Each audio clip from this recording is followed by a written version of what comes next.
Doctor साहिबा, गर्मियों का एक और बहुत इशू, ख़वातीन ऑब्वियसली इसके हवाले से ज़रा ज़्यादा कॉन्शियस होती हैं कि जिनकी स्किन पे पोर्स होते हैं वो थोड़े से ज़्यादा ओपन पोर्स का मसला हो जाता है। पोर्स जो हैं वो थोड़े से मज़ीद डायलेट हो जाते हैं, लार्ज पोर्स हो जाते हैं, और इसको कॉप अप करने के लिए वो आइसिंग कर रही होती है अपने फेस पर।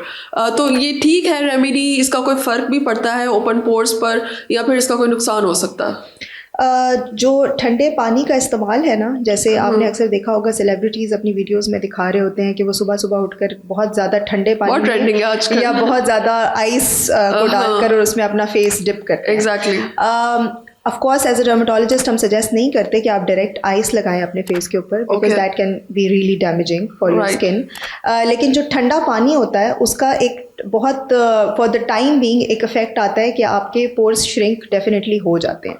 आपके चेहरे की पफिनेस भी कम हो जाती है। तो बहुत ज़्यादा आप जब ठंडा पानी फेस पे जब धोते हैं फेस उससे, या अगर उसमें डिप करते हैं, तो उससे यह है कि वक्ती तौर पर आपके ओपन पोर्स ज़रूर श्रिंक हो जाते हैं। तो सेलिब्रिटीज़ इसलिए यूज़ करते हैं क्योंकि उन्होंने मेकअप करना होता है या उन्होंने तैयार होना होता है, तो वो उससे पहले ये रेमेडी कर लेते हैं।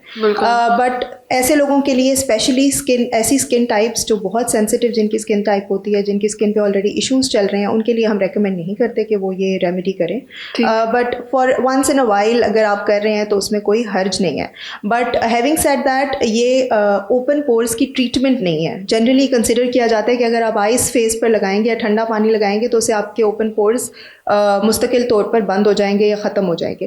पहली बात तो मैं ये बता दूं कि ओपन पोर्स आपकी स्किन का हिस्सा है। कुछ लोगों के ज़्यादा होते हैं पोर्स, कुछ लोगों के कम होते हैं पोर्स, लेकिन every skin type has pores and it's very normal. अगर आपके चेहरे पर पोर्स हैं तो वो हर किसी की स्किन के ऊपर पोर्स होंगे। कोई आपके साथ कोई डिफरेंट कोई मसला नहीं हो रहा। तो फर्स्ट तो we need to understand this. और कुछ लोगों के ऑफकोर्स लार्ज पोर्स होते हैं, स्पेशली पीपल जिनकी ऑयली स्किन होती है, तो उसमें हम कुछ तो टॉपिकल्स हम अप्लाई करने के लिए कहते हैं, जिसमें सैलिसिलिक एसिड बेस्ड फॉर्मुलेशंस होती हैं, क्लेंजर्स होते हैं।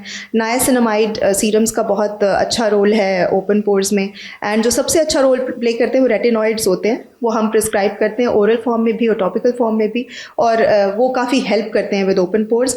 और अगर हम इन क्लिनिक ट्रीटमेंट्स की बात करें तो उसमें भी हमारे पास बहुत सारे ऑप्शंस होते हैं, like micro needling, PRP etcetera. Okay, ये भी माइक्रो नीडलिंग हेल्प करती है लार्ज पोर्स के लिए? बिल्कुल हेल्प करती है। बट मैं ये ज़रूर बता दूं कि आपके पोर्स ख़त्म नहीं होंगे, क्योंकि मैंने बताया कि दैट दे आर टेक्सचर है स्किन का, लेकिन आई थिंक हमें देखने की आदत नहीं रही because of Instagram and all that. Yes, वो ग्लास स्किन का जो एक कॉन्सेप्ट है, दैट्स एक्चुअली नॉट ट्रू। किसी की स्किन ग्लास स्किन नहीं होती, सबकी स्किन पे पोर्स होते हैं, लेकिन जिनके बहुत एक्स्ट्रा लार्ज हो जाते हैं, बहुत ओपन होते हैं, तो उनके लिए हम ये ट्रीटमेंट्स यूज़ कर सकते हैं, और उससे आपका जो पोर साइज़ है वो रिड्यूस हो सकता है, ख़त्म नहीं होंगे पोर्स। ओके, आइसिंग की जैसे कि आपने बात की, बहुत ज़्यादा आजकल ट्रेंडिंग में भी है, और सेलिब्रिटीज़ की आपने बात की, तो ये भी सुनने में आ रहा है कि लोग इसे बहुत ज़्यादा इसलिए भी इसकी तरफ जा रहे हैं कि इसमें बहुत ज़्यादा एंटी एजिंग इफेक्ट भी है। लाइक डेली बेसिस पे अगर आप सुबह उठकर अपना जो फेस है डिप कर रहे हैं या आइसिंग कर रहे हैं, तो ये एक एंटी एजिंग इफेक्ट भी प्रोवाइड करता है। Is it true?